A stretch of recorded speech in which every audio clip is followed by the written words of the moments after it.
Em tempos, antes das férias do Parlamento, vimos uma proposta do Sr.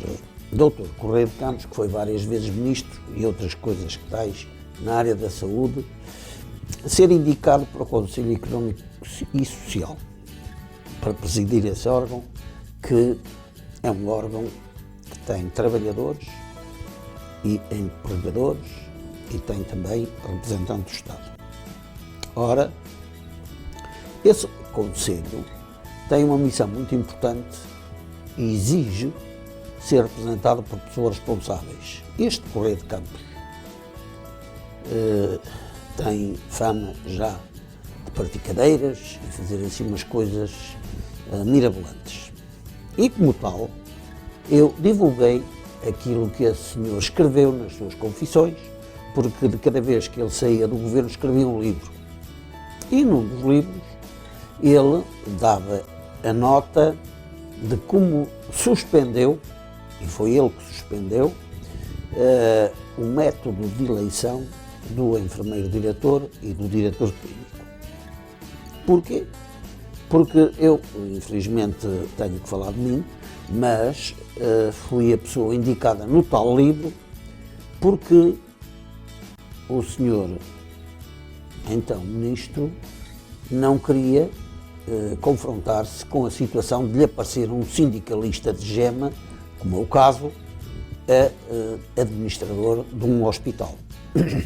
Claro está que eu, quando ocupei esse lugar, fui ocupá-lo com 70% dos votos dos eleitores e, como tal, consegui atingir valores e valores estatísticos que estão lá registados no movimento da altura, que foi de 2000 a 2005, e podem testemunhar o entusiasmo que consegui incutir nas pessoas voluntariamente sem violências numa sã administração de pessoal da enfermagem. Tenho alguma experiência nessa matéria e, portanto, foi tudo bom. Simplesmente havia, do outro lado, o setor médico que não gostava da brincadeira. Por exemplo, uma manobra. De uma vez só pus 31 enfermeiros no bloco central. Porquê? Porque a falta destes enfermeiros era o justificativo para o bloco não funcionar. E como o bloco não funcionava, aconteceu que esse mesmo pessoal era o justificativo para depois dali emigrarem os possíveis doentes intervencionados lá no hospital para fora do hospital. Era o motivo.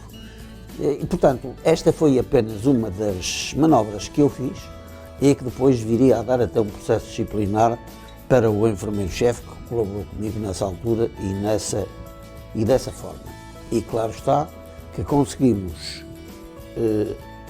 fazer com que o bloco funcionasse em tal movimento que ainda hoje, apesar de ter muito mais pessoal, não foi atingido o valor estatístico que nós atingimos na altura. Claro que isto era um perigo, porque o senhor Dr. Correia de Campos não se interessava com os enfermeiros, não interessou nunca, simplesmente usava-os na mesma senda com que outros o fazem e, portanto, nunca me convenceu, como é natural, e por essa razão, sempre que podia, beliscava-me, demitiu-me 2 vezes.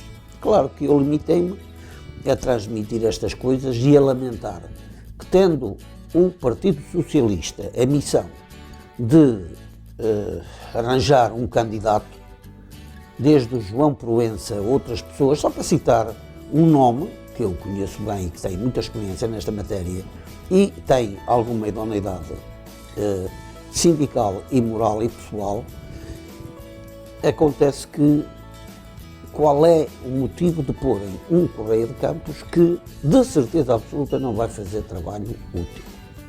Claro que esta minha franqueza e frontalidade perante um indivíduo que me demitiu 2 vezes de um cargo que ocupava legitimamente, leva a que de vez em quando haja pessoas que põem em causa se ele será ou não será a pessoa ideal e, da minha parte, repito, quando escrevi aquilo que está escrito no blog e que podem ver lá. Escrevi-o, e está em 25 de nove de 2016. Parte do texto são pedaços das confissões dele que fez em livro e que ainda por cima são um chorrilho de aldrabices que nem sequer, no que diz respeito a mim próprio, nem sequer correspondem à verdade. Foi um arranjo que ele fez e ou a memória não lhe funciona ou as informações que lhe deram estão todas trocadas. Portanto, connosco é assim, é frontalidade e é franqueza, porque estamos a trabalhar para o bem comum da sociedade portuguesa e não para interesses de pessoas que já demonstraram aquilo que são e o que valem e não valem.